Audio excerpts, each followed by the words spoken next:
little update on the portal, here, because there was a lot of information recently. More and more information are coming related to natural immunity. So in analysis, we have added information on natural immunity. We added a reference to this article, which discussed results from Lancet, which shows that effectiveness of COVID vaccines is waning with time, and study showed immune function among vaccinated individuals 8 months after administration of 2 doses was lower than that among unvaccinated individuals. So this is a very good, very clear conclusion, and this was a very clean study. So they had 2 cohorts, 2 groups of people, vaccinated, unvaccinated, and they essentially showed that after 8 months, unvaccinated individuals had more immunity using some measurements.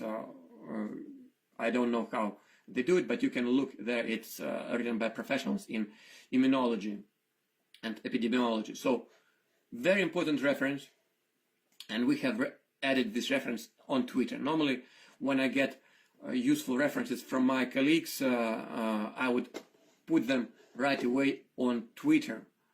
And a reminder that you can get Twitter link right from here. We can open it in here, and you would have here update on all useful references which we find there.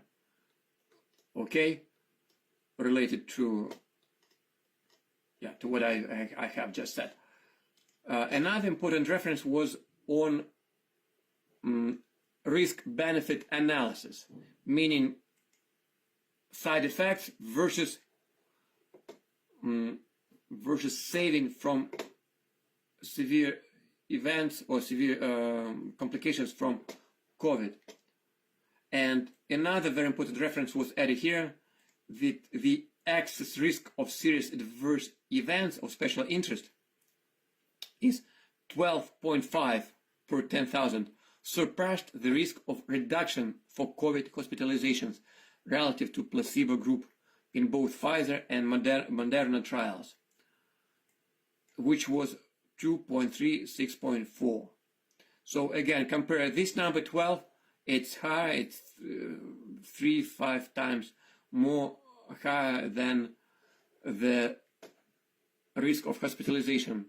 And here, I don't think they talk about ages here, but so it's combined. Again, very important metric here. It's not me who's coming up with these numbers. I'm just providing you a link. It's a peer-reviewed publication. Another thing which was produced recently on our newsletter, and you can also open newsletter right here, is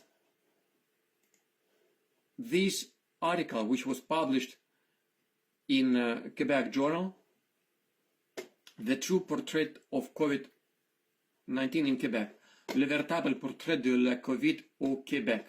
So the article was prepared, very good article. I can imagine how much effort this professor put into getting all the links here. All the links are provided to the official Quebec government data.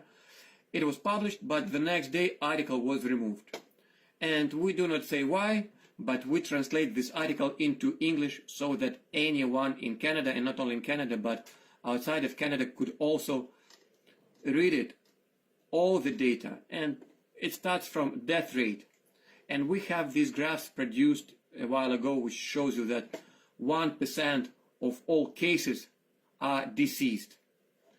In Quebec, it's 1.4, but they say this mortality rate is greatly overestimated. And you can read it yourself. So, and then you can go into the details and you would see exactly the statements which we have already made multiple times, that there is no excess deaths since the beginning of COVID, except for age 70, right? Now we do see all excess mortality deaths after the beginning of vaccination in several provinces, in young population. This is very important. It's not listed here, but we do see excess deaths after the vaccination. What else we know here? That more than 90% of people age 70 died of COVID, and with pre-existing medical conditions, 2 or more.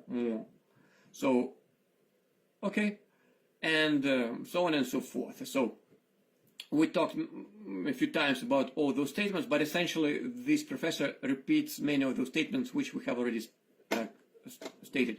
And again, it was just removed, but luckily on the internet you can get the archived versions of his report in French, and now you have it in English, and also I found one in Russian as well, which is provided on Twitter. Okay, so I think this is a quick 20-minute update on the state of things on our Open Canada portal. Let me just quickly check if anything else is here. What else here? We have added more information in legal rights. People are asking Bill of Rights versus Charter. So if you are about to file a grievance or you're going to defend yourself, Bill of Rights gives you more power than Charter of Rights. So it is explained right here. What else? You have here in file a grievance, another information was added on informed consent. Very importantly, informed consent. There is Criminal Code of Canada which says that a person commits an assault when there is no consent. So if you do not provide consent, then when they are forcing you to do something which especially results in torture, this is assault. And the definition of assault and torture are provided right in this Criminal Code of Canada. Any of you can find it there, and a colleague of mine posted it last night, just right here. And forgive us, it's not very well edited. I didn't have time even to look myself, but this is cut and paste from Criminal Code portal, and it defines what is assault. Assault, it doesn't have to be physical, it could be any type of assault. And torture also, in particular, from officials, meaning peace officers, public officers. And okay, torture means any act or omission by which severe pain or suffering, whether physical or mental, is intentionally inflicted on a person. And people who lost their salaries and who are to the point of committing suicide, so cannot see their relatives because they cannot travel. So this all equals torture. And very importantly, no defense. It is no defense to under this section that the accused was ordered by superior. So whoever in the airport or your manager who is ordering you or who is telling you to lose your, essentially to get vaccinated or lose your salary, your mortgage, and so on, who are forcing you into torture, even though they're ordered by maybe their directors or superiors, they are still liable and are criminally, essentially legally responsible for putting you for assaulting you, and which results in torture. This is a very strong language, but again, it's not me who's putting it. There are many people who are investigating Canadian laws.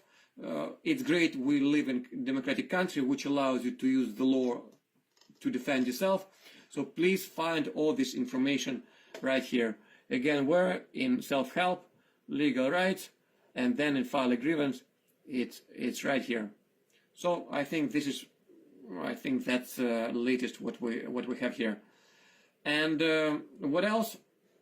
Many of you who work for the federal government may have and this is I could talk a little bit about that as well. So if you work for federal government, you need to follow the code of ethics, which talks about that there are many things there, but what is very important, by quoting legal documents, by quoting official Government of Canada document, you know by no way you are saying anything negative about the government, because they can say that you are it says you need to refrain from criticizing the government.